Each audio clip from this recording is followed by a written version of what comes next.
Sosok yang lahir tanpa ayah, berbicara saat masih bayi, diangkat ke langit dan akan dikembalikan di akhir zaman nanti. Dia adalah Isa bin Maryam, salah satu nabi ulul azmi yang kisahnya penuh dengan keajaiban dan penuh hikmah. Assalamualaikum warahmatullahi wabarakatuh. Pemirsa kisah Islami yang dirahmati Allah Subhanahu wa taala. Inilah kisah menakjubkan tentang Nabi Isa alaihi salam dari kelahirannya hingga diangkat ke langit. Dan mengapa kisah ini tetap relevan hingga akhir ini? Semua bermula dari seorang wanita suci bernama Maryam, putri dari Imran dan Hanna. Ia adalah wanita terbaik pada masanya. Sebagaimana disebutkan dalam Al-Quran, wahai Maryam, sesungguhnya Allah telah memilihmu, menyucikanmu dan melebihkanmu atas segala wanita di dunia. Al-Imran ayat 42.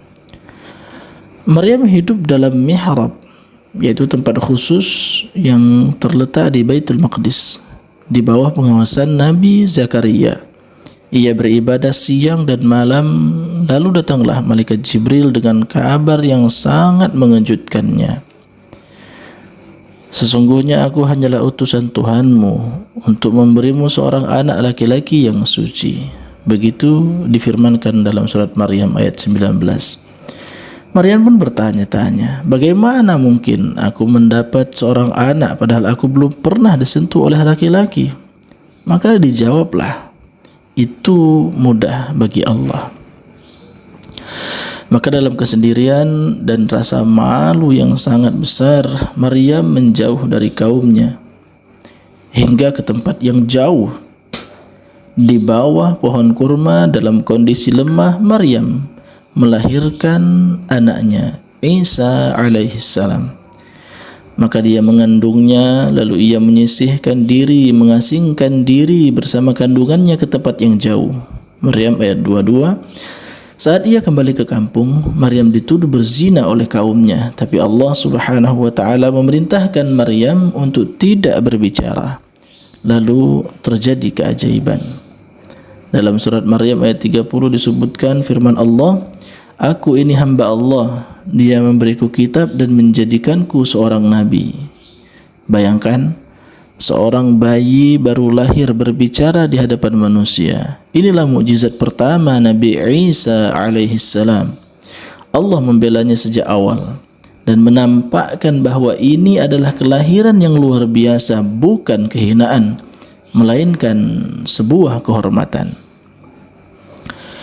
Nabi Isa tumbuh sebagai anak yang cerdas, mulia dan penuh hikmah. Allah mengajarkan kepadanya Taurat dan Injil sejak beliau masih sangat muda.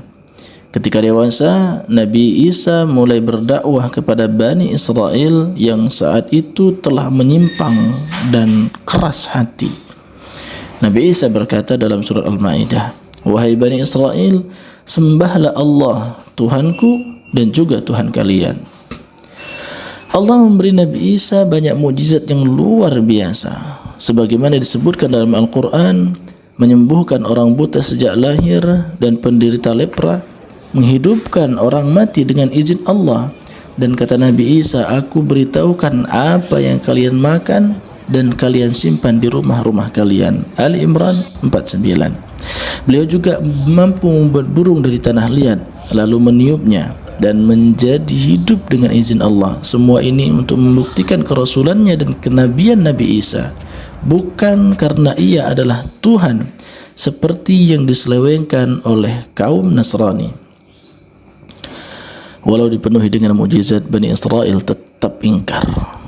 Bahkan mereka merencanakan pembunuhan terhadap Rasul Allah ini, Nabi Isa alaihissalam. Dan mereka kaum Yahudi merencanakan makar, dan Allah membalas makar mereka, dan Allah sebaik-baik pembalas makar. Ali Imran 54. Mereka bahkan bersekongkol dengan penguasa Romawi untuk menangkap dan menyalib Nabi Isa. Tapi Allah punya rencana yang lebih kuat. Difirmankan dalam surah An-Nisa, mereka tidak membunuhnya dan tidak menyalibnya, tapi mereka membunuh yang diserupakan bagi mereka. Para ulama tafsir menjelaskan Allah menjadikan salah satu muridnya diserupakan wajahnya dengan Nabi Isa dan dialah yang disalib. Sementara Isa alaihissalam diangkat ke langit dalam keadaan hidup. Disebutkan, tetapi Allah mengangkatnya kepadanya dan dia Allah Maha Perkasa lagi Maha Bijaksana. An-Nisa 158. Rasulullah sallallahu alaihi wasallam bersabda, demi Allah, sungguh akan turun kepada kalian Isa bin Maryam sebagai hakim yang adil. Ia akan mematahkan salib, membunuh babi dan menghapus jizyah. Hadis riwayat Bukhari.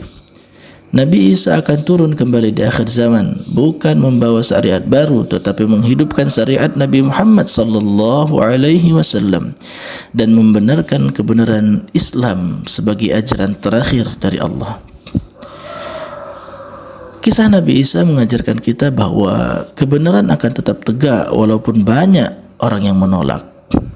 Bahwa Nabi Isa bisa lahir dalam keadaan mustahil karena kuasa Allah tak terbatas. Dan bahkan Allah selalu menolongnya dalam yang ikhlas walaupun seluruh dunia menentangnya. Isa bukan anak Tuhan. Ia adalah hamba Allah, nabinya dan rasulnya, dan kelak akan kembali sebagai penegak keadilan di muka bumi ini. Masihkah kita meragukan janji Allah jika Isa saja Allah jaga hingga akhir zaman? Pemirsa, jika Anda menyukai video seperti ini, tinggalkan jejak-jejak Anda, like, subscribe, dan berikan komennya.